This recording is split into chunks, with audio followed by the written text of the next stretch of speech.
प्यारे बच्चों नमस्कार। कैसे हैं आप सभी? उम्मीद कर रहे हैं बहुत बढ़िया होंगे। और आज क्वेश्चन बैंक की दहाड़ की अगली क्लास में हम लोग पढ़ने वाले हैं कक्षा 10वीं की संस्कृत का जो अगला चैप्टर है मंदाकिनी वर्णम, जो चैप्टर नंबर 10 है उसको हम लोग पढ़ने वाले हैं। धीरे धीरे हम लोग जो है ना 10वें चैप्टर पे पहुंच चुके हैं और बहुत जल्दी ये ऑल चैप्टर समाप्त हो जाएगा। और आपको पता है कि यदि आप क्वेश्चन बैंक नहीं पढ़ पा रहे हो तो आप गलती कर रहे हो, क्योंकि आपको क्वेश्चन बैंक पढ़ने से ये अंदाजा लगता है कि किस टाइप के क्वेश्चन, कैसा कैसा क्वेश्चन आपके एग्जाम में रहने वाला है। तो आपको ये पढ़ना बहुत जरूरी है। मैं पिछले 15 वर्षों की क्वेश्चन आपको बता रहा हूं, जो आपके ऑब्जेक्टिव क्वेश्चन हो या फिर सब्जेक्टिव क्वेश्चन है। आप लोग फटाफट से मेरे बता दीजिए कि मेरी आवाज़ आ रही है तो एक बार यस कर दीजिए, थम्स अप कर दीजिए, लाइक कर दीजिए। और हाँ, चैनल पे पहली बार आए हैं, सब्सक्राइब नहीं किए हैं तो मेरे दोस्त फटाफट से पहले चैनल को सब्सक्राइब कर लीजिए और अपने अपने दोस्तों साथियों में शेयर जरूर करिए। एक प्यारा सा छोटा सा कमेंट जरूर करिए और पूरी कंप्लीट वीडियो को देखा करिए, क्योंकि यही आपका न्यू जड़ मजबूत करेगा और आपको बेहतर रिजल्ट दिला पाएगा। फिलहाल आइए बढ़ते हैं क्वेश्चन की ओर। सबसे पहले जानेंगे चैप्टर के कुछ ऑब्जेक्टिव क्वेश्चन, फिर जानेंगे सब्जेक्टिव क्वेश्चन। लेकिन उसके पहले इस चैप्टर के कुछ स्मरणीय तथ्य है, इसे हम लोग जानने की कोशिश करेंगे, इसे समझने की कोशिश करेंगे, फिर क्वेश्चन की ओर बढ़ेंगे ताकि प्रॉपर वे में हम लोग सारी चीज़ों को डिस्कस कर सकें, हर एक चीज़ को क्लियर कर सकें। तो ध्यान से देखिएगा, एक बार लाइक और सेशन को शेयर जरूर करिएगा, चैनल पे पहली बार सब्सक्राइब जरूर करिएगा मेरे दोस्त। ठीक है, इतना काम तो आप कर ही सकते हो। इस पाठ में 10 श्लोक है। पूछा जाता है कि मंदाकिनी वर्णम पाठ में कितने श्लोक है, तो आपका नाम आपका जवाब क्या आना चाहिए? सर इसमें 10 श्लोक है। यह पाठ वाल्मीकि रामायण के अयोध्या कांड के 95 सर्ग से संकलित है। आपको पता है कि भाई वाल्मीकि जी द्वारा जो रामायण लिखा गया अयोध्या कांड है ना, तो उसका 95 सर्ग से यह क्या है, वो संकलित यानी कि लिया गया है। वनवास प्रसंग में राम सीता लक्ष्मण के साथ चित्रकूट पहुंचते हैं, वहां स्थित मंदाकिनी नदी का वर्णन करते सीता को संबोधित करते हैं। जब भगवान श्री राम जी का जब वनवास हुआ तो भगवान राम के साथ में मां सीता गई थी, उनके भाई लक्ष्मण गए थे। जाते जाते जब जंगल में वो कुछ दूर चले गए तो उसके बाद से उनको एक चित्रकूट पर्वत मिला। चित्रकूट पर्वत के पास वो पहुंचते हैं और पहुंचने के बाद वहीं पे एक मंदाकिनी नदी होती है और उस मंदाकिनी नदी का क्या करते हैं, भगवान श्री राम वर्णन करते हैं और सीता जी को संबोधित करते हैं। क्या करते हैं? सीता जी को संबोधित करते हैं। तो इस चैप्टर में दिखाया गया है, बतलाया गया है। इसका वर्णन कालिदास ने रघुवंश काव्य के 13वें सर्ग में किया हुआ है। और इसका अगर वर्णन की बात किया जाए तो कालिदास की बात किया जाए तो कालिदास रघुवंश काव्य की जो रघुवंश काव्य है उसके 13वें सर्ग में किया हुआ है। यह जानकारी आपको हासिल करके रखनी होगी चैप्टर से, जिससे कि आपको दिक्कत ना हो और क्वेश्चन आए तो आप आसानी से कर सको। ठीक है, चेहरे पर मुस्कान मुस्कान लेके आओ आप लोग फटाफट है। चलो समझते हैं अब क्वेश्चन किस तरीके से पूछे गए हैं आज तक, उसको जानते हैं। कह रहे कि किसको गीत देवता भी कहा जाता है, तो आप कहिएगा कि सर भारतवर्ष के, है ना। किसके गीत देवता भी सॉरी, क्वेश्चन कह रहा है कि किसके गीत देवता भी गाते हैं, माफ करना, किसके गीत देवता भी गाते हैं। तो भारतवर्ष का जो गीत है वो देवता लोग भी गाया करते हैं। ठीक है, चलो अगला क्वेश्चन है कि मंदाकिनी वर्णम पाठ के कवि कौन है। मंदाकिनी वर्णम पाठ के जो कवि है वो वाल्मीकि जी है।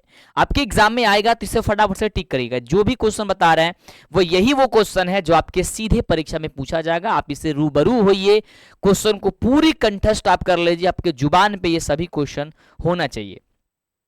मंदाकिनी वर्णम पाठ रामायण के किस कांड से संग्रहित है, तो आप कहिएगा कि अयोध्या कांड से है। किस कांड से है? रामायण का जो है ना अयोध्या कांड, उससे ये लिया गया है, उसे संकलित है। वनवास प्रसंग में राम सीता लक्ष्मण के साथ कहां पहुंचते हैं? जब वनवास हुआ तो राम सीता के साथ और लक्ष्मण के साथ कहां पहुंचे? तो चित्रकूट। कहां पहुंचे थे? तो कहेगा सर चित्रकूट पहुंचे थे। कहां? चित्रकूट पहुंचे थे, याद करके रखिएगा। और रामायण यदि आप नहीं देखें तो प्लीज मैं आपको सजेस्ट करूंगा कि आप कभी ना कभी भगवान प्रभु श्री राम की लीला को, भगवान श्री राम के प्रभु के उस जीवन के बारे में जरूर एक बार देखिए। और उस आप आजकल तो भाई साहब किताब पढ़ने से बढ़िया बात यह है कि भाई आप वीडियो देख सकते हो, जिसमें इंटरेस्ट भी होगा, मजा भी आएगा और सारी चीज समझ भी आ जाएगी। तो वीडियो देखिए और शिक्षा ग्रहण करिए वहां से, क्योंकि भगवान श्री राम के आदर्श पे आपको और हमको चलना होगा। ठीक है, चलो अगला क्वेश्चन कह रहा है कि मंदाकिनी नदी किस पर्वत के निकट बहती है। तो मंदाकिनी जो नदी है वो बहती है चित्रकूट पर्वत के निकट। किस पर्वत के निकट बहती है? चित्रकूट पर्वत के निकट बहती है। नेक्स्ट क्वेश्चन का जवाब दीजिएगा, बहुत सिंपल सिंपल क्वेश्चन है, आप सबका जवाब दीजिए। कह रहे कि भारत की शोभा से कौन प्रसन्न होते हैं। तो भारत की एक ऐसी शोभा है, भारत की ऐसी शोभा है जिससे ईश्वर यानी कि देवता लोग भी क्या होते हैं? प्रसन्न होते हैं। देवता लोग भी प्रसन्न होते हैं। लेकिन आज की शोभा को इतना मतलब गलत तरीके से कर दिया गया है, जिससे जो है ना अपने देश में खुद रहा जा रहा है और कहा जा रहा है यार कैसी देशे बन गई है। यहाँ की शोभा व्यवस्था हर तरी मायने से पहले बढ़िया थी। आजकल देख रहे हो कि भाई साहब अभी एसएससी की एक चल रही है, जिसमें हमारे भारत के जितने भी शिक्षक हैं वो सब दिल्ली पहुंचे हुए थे। जंतर मंतर एक जगह है वहां पे। लेकिन यार जब सड़क पे शिक्षक उतर जाए, बच्चे उतर जाए, तो उस देश का क्या हो सकता है?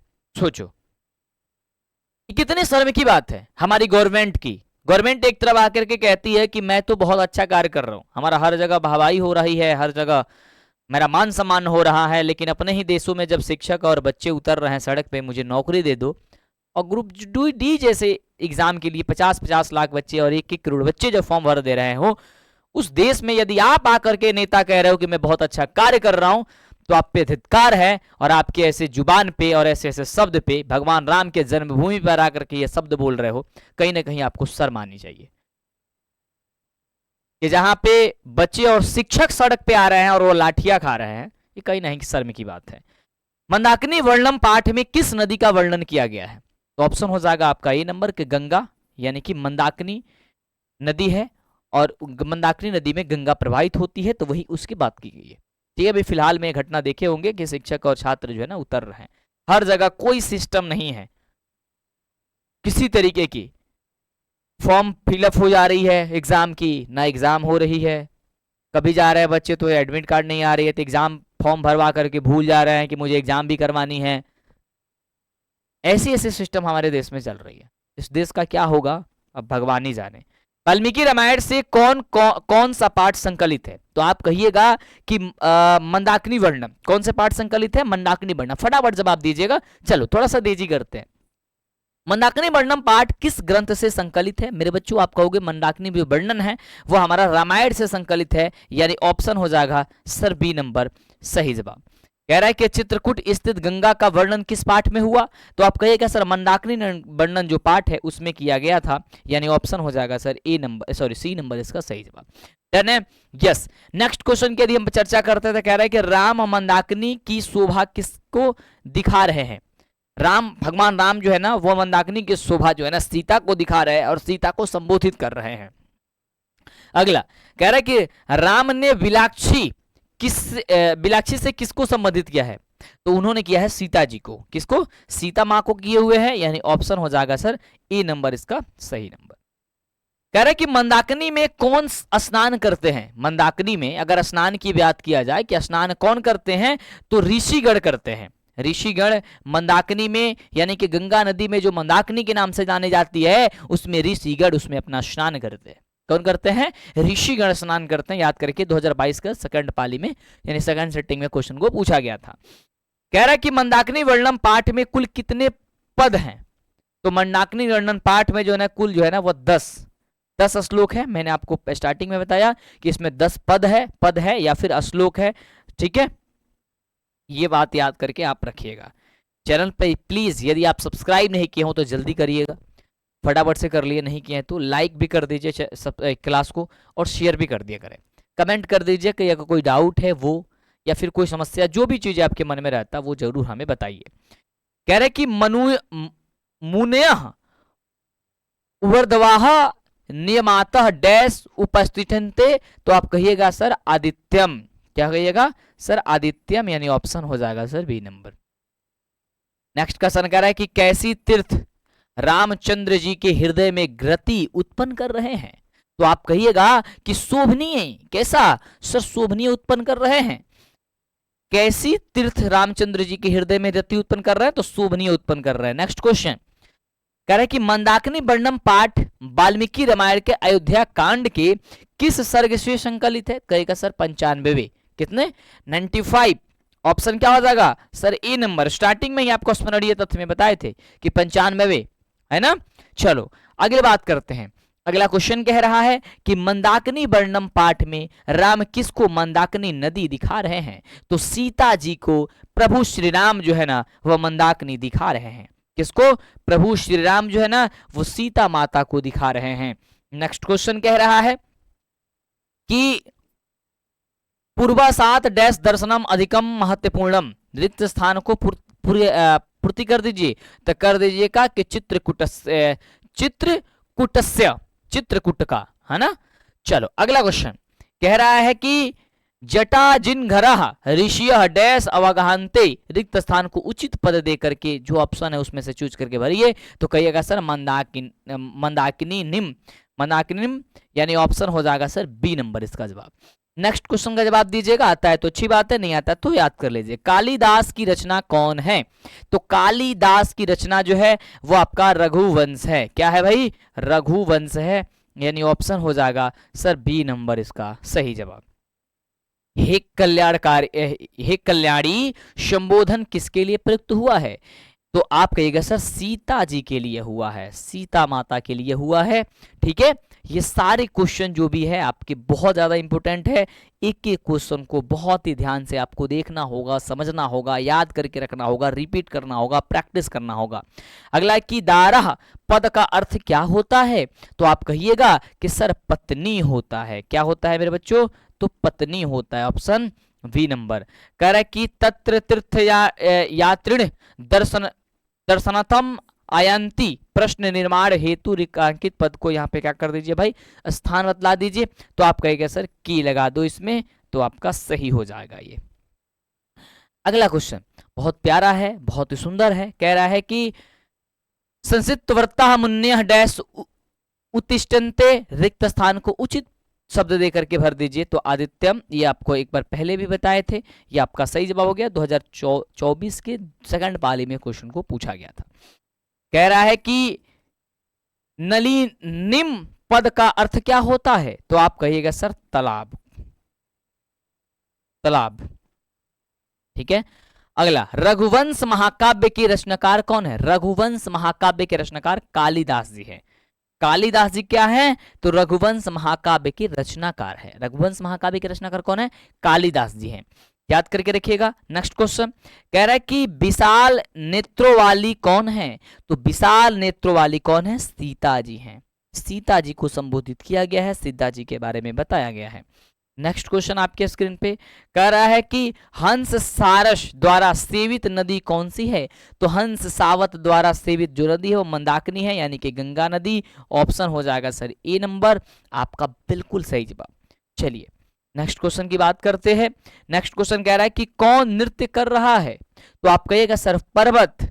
ऐसा लग रहा है कि पर्वत क्या कर रहा है? नाच रहा है। ये भगवान प्रभु श्री राम कहते हैं कि ऐसा लग रहा है कि जो चित्रकूट पर्वत है वो नाच रहा है। सीता को विलाक्षिणी किसने संबोधित किया? तो प्रभु श्री राम ने संबोधित किया था। ऑप्शन हो जाएगा सर सी नंबर, बिल्कुल ही सही जवाब। नेक्स्ट क्वेश्चन कह रहा है कि महर्षि वाल्मीकि ने मंदाकिनी वर्णम पाठ में प्रकृति का वर्णन किस छंद में किया हुआ है? तो आप कहिएगा सर अनुष्टुम, अनुष्टुपम शब्द में किया, ये क्या पाठ में किया हुआ है, यानी ऑप्शन हो जाएगा ये छंद में किया हुआ, ऑप्शन हो जाएगा सर बी नंबर। ठीक है, अब आपको बात करेंगे भाई सब्जेक्टिव क्वेश्चन की, और सब्जेक्टिव क्वेश्चन ही कहीं ना कहीं आपको बेहतर बनाता है। और सब्जेक्टिव क्वेश्चन की यदि परख, यदि जांच, यदि नॉलेज यदि आपकी बहुत बेहतर है तो समझो कि आपको दुनिया की कोई भी ताकत आपको हरा नहीं सकता है। तो सब्जेक्टिव क्वेश्चन की जानकारी, सब्जेक्टिव क्वेश्चन को समझना, सब्जेक्टिव क्वेश्चन का याद करने की प्रक्रिया आप चालू कर दो, रिवीजन करते जाओ हर एक पॉइंट को, हर एक चीज को, तभी जाकर के वो सफल आप हो पाओगे। और बेहतर रिजल्ट की कामना करते हो तो सब्जेक्टिव पढ़ना होगा। अब जोर डालिए सिर्फ सब्जेक्टिव, ऑब्जेक्टिव तो यूं ही बन जाएंगे मेरे दोस्त, समझ रहे हो? क्योंकि दूध पीने की आदत डाली जाती है, शराब की आदत तो यूं ही लग जाती है, समझ रहे हो? तो इसी प्रकार से पढ़ने की आदत सब्जेक्टिव करो, ऑब्जेक्टिव तो यूं ही बन जाएगी। नेक्स्ट चलिए, तो लघु उत्तरीय क्वेश्चन इसमें पूछा जाता है और बड़ा सिंपल है कि जो भी क्वेश्चन पूछे जाते हैं मेरे दोस्त, वो अधिकतर क्वेश्चन क्या पूछे जाते हैं, संस्कृत में नहीं दे करके हिंदी में ही पूछे जाते हैं आपसे। डन है? चलो, यानी कि आपको अगर अर्थ पता होगा, मतलब अगर अर्थ पता है तो सब जो कि आप हो जाएगा। कहानी अगर आपको याद है तो आपको टेंशन नहीं है, आपको सब कुछ आप क्लियर कर लोगे। कह रहा है कि किन कारणों से मंदाकिनी का जल कलुषित हो गया है, कौन ऐसा कारण है। ये क्वेश्चन 2019 में भी 2024 में भी पूछा गया था। तो लिखेगा कि हिरणों के झुंड द्वारा पानी पीने से मंदाकिनी का जल कलुषित हो गया है। किससे?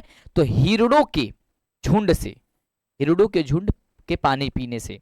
नेक्स्ट क्वेश्चन है कि गंगा तट पर कौन सा रमणीय दृश्य श्री राम के मन में रति उत्पन्न कर रहा है। गंगा तट पर यानी कि मंदाकिनी नदी पर, जब चित्रकूट पर्वत के पास में जो मंदाकिनी नदी है वहां पे जब प्रभु श्री राम पहुंचते हैं तो वहां पे कौन सा रमणीय दृश्य देख करके, कौन सा ऐसा दृश्य देख करके श्री राम के मन की गति को क्या कर देता, उत्पन्न कर रहा है। तो कहेगा कि गंगा यानी कि मंदाकिनी तट पर वहां का मनोरम दृश्य श्री राम के मन को क्या कर रहा है, रति उत्पन्न कर रहा है। क्या कर रहा है भाई, रति उत्पन्न कर रहा है। आगे सेशन को प्लीज शेयर कर दिया करें, आप सभी लाइक कर दिया करें। अगर कोई डाउट है तो प्लीज मैं आपसे रिक्वेस्ट कर रहा हूं कि आप कमेंट करके जरूर बता दिया करें। चलिए नेक्स्ट क्वेश्चन कह रहा है कि श्री राम की प्रकृति संदर्भ बोध पर अपने विचार को लिख दीजिए। क्वेश्चन क्या है कि श्री राम की प्राकृतिक संदर्भ बोध पर अपने विचार को लिखिए। तो आप लिखना कि मंदाकिनी वर्णम पाठ में राम ने प्राकृतिक संदर्भ खासकर मंदाकिनी नदी का बड़ा ही मनोरम दृश्य प्रस्तुत किया हुआ है। वह फूलों से संपन्न रंग बिरंगे तटों वाली हंसों से द्वारा शोभित आदि उपनामों द्वारा नदी को सुशोभित करते हैं। इस प्रकार उन्होंने प्रकृति का वास्तविक चित्रण प्रस्तुत किया है। प्रकृति का वास्तविक जो चित्रण है वो बता रहे हैं कि मंदाकिनी नदी को यदि जब देखा जाता है तो वहां पे जो रंग बिरंगे फूल हैं जो हंसों द्वारा वहां पे सुशोभित है, जो हंस जा करके वहां पे क्या करते हैं, रहते हैं, पानी पीते हैं वगैरह, है ना। रंग बिरंगे फूल जो है ना इतना सुशोभित कर रहा है कि प्रकृति किसे देख करके क्या हंस रही है, हम सभी देख करके कितना सुशोभित लग रहा है, कितना सुंदर दृश्य देखने को लग रहा है। नेक्स्ट कह रहे कि पर्वत नाचता हुआ क्यों प्रतीत हो रहा है। पर्वत भगवान श्री राम जब देखते हैं तो ऐसा लगता है, भगवान प्रभु श्री राम कहते हैं देखो ना पर्वत जैसे लग रहा है कि डांस कर रहा, नाच रहा है।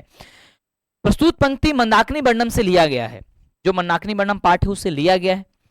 भगवान राम ने सीता को संबोधित करते हुए प्रकृति की यथार्थ का वर्णन करते हुए कहते हैं, सीता जी को संबोधित करते हुए प्रभु श्री राम जी कहते हैं कि हे सीते, हवा के झोंकों से वृक्षों के शिखर झूमते हैं। हे सीते, जो हवा के क्या, हवा के झोंकों से वृक्षों के शिखर कैसे होते हैं, तो झूमते हैं तथा नदी के दोनों ओर पुष्प और पत्र बिखेरते हैं। जब हवा बहती है उसके बाद नदी के दोनों ओर पुष्प और क्या, पत्र जो है ना बिखेरते हैं। इन वृक्षों से ढका हुआ पर्वत भी नृत्य करते हुए प्रतीत होता है। ऐसा लगता है, प्रभु श्री राम जी कहते हैं कि ऐसा लगता है कि जो पर्वत है वो भी नाच रहा है, वो भी नृत्य कर रहा है, वो भी डांस कर रहा है, ऐसा प्रभु श्री राम जी कहते हैं। नेक्स्ट क्वेश्चन कह रहा है कि अति संक्षेप में मंदाकिनी नदी का वर्णन कर दिए। बहुत ही छोटा संक्षेप में, यानी कि आप 2, 3, 4, 5 लाइन के अंदर में ही आप मंदाकिनी नदी के बारे में वर्णन कर दीजिए कि क्या है ये। तो लिखना वाल्मीकि रामायण के अयोध्या कांड के सर्ग संख्या 95 से संकलित है। अगर हम बात किया जाए तो वाल्मीकि रामायण, जब वाल्मीकि जी जब रामायण लिखे उसके अयोध्या कांड के सर्ग संख्या 95 से ये संकलित है। इस पाठ में चित्रकूट के निकट बहने वाली मंदाकिनी नामक छोटी नदी का वर्णन किया गया है। इस पाठ में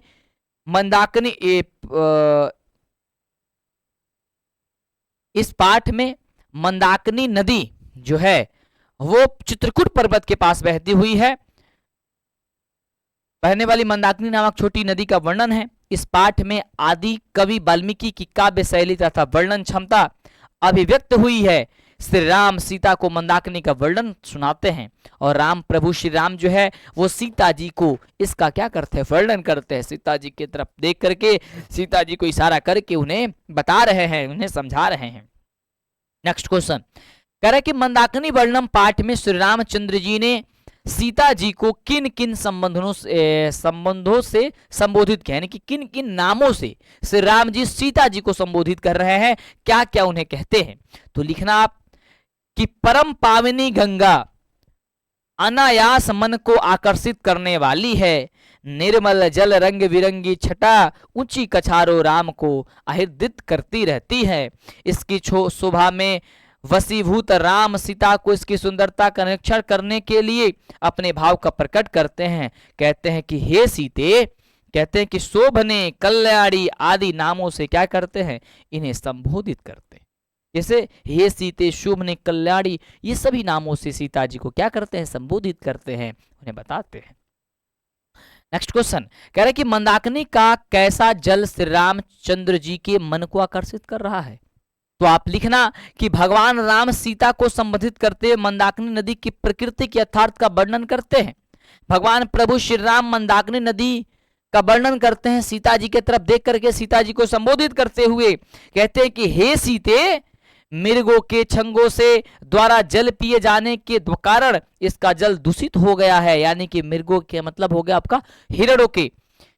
फिर भी यह रमणीय नदी को जल मुझे आकर्षित कर रहा है। लेकिन कहते हैं कि हे सीते, ये जो नदी का जल है इसके बावजूद भी भले ही दूषित हो गया है, लेकिन इसके बावजूद भी हमारा मन इसकी ओर चला जा रहा है, ये हमें आकर्षित कर रहा है। अगला क्वेश्चन कह रहे कि मंदाकिनी के जल में कैसे ऋषिगण स्नान कर रहे हैं। तो आप लिखना कि जटा और मृग चर्म धारण करने वाले तथा वृक्ष की छाल को वस्त्र के रूप में धारण करने वाले ऋषिगण मंदाकिनी नदी में जल के स्नान कर रहे हैं। बहुत ऐसे ऋषिगण को जब आप देखोगे, आप वीडियो में देखोगे, फोटो में देखोगे, ऐसे तो हम लोग आके सामने वो अब नहीं मिल पाते हैं। तो जो जटा और मृग चर्म, यानी कि जो मृग यानी कि जो हिरण के देखते हो कि पहने होते हैं, तथा वृक्षों की छाल पहन करके जो रहते हैं ऋषिगण, ऐसे रूप जो धारण करके रखते हैं, वैसे ऋषिगण मंदाकिनी नदी में क्या है, उसके जल का स्नान करते हैं, उसके जल से अपना स्नान करते हैं। अगला, मंदाकिनी वर्णम पाठ का वर्णन विषय क्या है। तो आप लिखना कि वाल्मीकि रामायण के अयोध्या कांड की सर्ग संख्या 95 से संकलित है, उसी से लिया गया है। इस पाठ में चित्रकूट के निकट बहने वाली मंदाकिनी नामक छोटी नदी का वर्णन है। उसी चित्रकूट पर्वत के पास में मंदाकिनी नदी का वर्णन किया गया। इस पाठ में आदि कवि वाल्मीकि की काव्य शैली तथा वर्णन क्षमता अभिव्यक्त हुई है। श्री राम सीता को मंदाकिनी का वर्णन सुनाते हैं और राम प्रभु श्री राम जो क्या करते हैं, वो सीता का वर्णन, मतलब सीता जी का क्या करते हैं, वर्णन सीता को सुनाते हैं मंदाकिनी नदी और चित्रकूट पर्वत का वर्णन करते हुए। डन जी, यस। तो इस तरीके से ये चैप्टर आज हम लोग का क्लोज हो गया, मंदाकिनी वर्णम। ये आपका संस्कृत के कुछ क्वेश्चन है, संस्कृत में कुछ क्वेश्चन है जो संस्कृत में पहले पूछे जाते थे, लेकिन 2018 के बाद यानी 2018 से ये क्वेश्चन नहीं पूछा गया। 2018 से क्वेश्चन नहीं पूछा गया, समझ रहे हो इस चीज को, यस। जैसे कि संस्कृत में क्वेश्चन है कि मंदाकिनी वर्णन से रचयिता का, यानी कि मंदाकिनी वर्णन के रचयिता कौन है, तो लिखिएगा मंदाकिनी वर्णन से रचयिता महाकवि वाल्मीकि आसित, यानी कि मंदाकिनी वर्णन के रचयिता महाकवि कौन है, वाल्मीकि जी हैं। कह रहा है कि मंदाकिनी नदी कस्य पर्वत से निकटे प्रवहती, तो कहिएगा कि क्वेश्चन है कि मंदाकिनी नदी कस्य मतलब किस पर्वत के निकट बहती है, तो लिखेगा मंदाकिनी नदी चित्रकूट पर्वतस्य निकटे प्रवहती। तो इस तरीके से ये संस्कृत के कुछ क्वेश्चन हैं जो आपको पहले पूछे जाते हैं, आज नहीं पूछे जाते। जैसे अगला क्वेश्चन है कि नृत्यति इव का प्रतिभावती, कहेगा कि प्रवत्ता नृत्यति इव प्रभावती प्रतिभाति, बिलाक्षली इति कस्य कृत्य संबोधनम, यानी कि बिलाक्षी किसे संबोधित किया गया है, बिलाक्षी इत्यादि, तो बिलाक्षी इति सीतया कृत्य संबोधनम कृत्यम, यानी कि विलाक्षी जो है ना वो सीता जी को ये संबोधित किया गया। इस तरीके से राम जो है ना वो वर्णन करते हैं और बताते हैं। तो ये कुछ क्वेश्चन जो है ना संस्कृत में जो पहले पूछे जाते हैं, अब नहीं पूछे जाते हैं, ठीक है, यस। तो मुझे आशा है कि आप लोग इन सभी क्वेश्चन का रिवीजन कर लोगे, इसका PDF नोट्स ले लोगे और आप लोग एक बेहतर तैयारी कर पाओगे। और इस बार जो आपका 26 में एग्जाम होने वाला है, उसमें 100% अंक लाने के लिए आप जी जान लगाओगे, यानी कि 100 में 100 अंक लाना है और आपको मेरे बच्चों बेहतर करना है। क्या करना है जी, आपको 100% बेहतर करना। समझ रहे हो इस चीज को? यस। तो आप बेहतर में बेहतर तब कर पाओगे जब चैप्टर के ऑब्जेक्टिव सब्जेक्टिव माने हर एक टाइप की क्वेश्चंस को क्लियर करोगे, हर एक टाइप के क्वेश्चन को सही ढंग से पढ़ोगे, तभी जा करके आपको बेहतर रिजल्ट आपका आ सकता है और आप बेहतर रिजल्ट की कामना भी कर सकते हो। तो इस चैप्टर का यही रहा। आप लोग चैनल को सब्सक्राइब नहीं किए कर दीजिए, लाइक नहीं किए कर दीजिए, शेयर कर दीजिए। मिलते हैं अगले वाली क्लास में अगले वाले चैप्टर में, तब तक के लिए मुझे दीजिए इजाजत। Thank you so much, love you, take care, bye. सबके साथ शेयर करिए और एक एक वीडियो को जरूर देखिए, प्लेलिस्ट में लगी हुई है।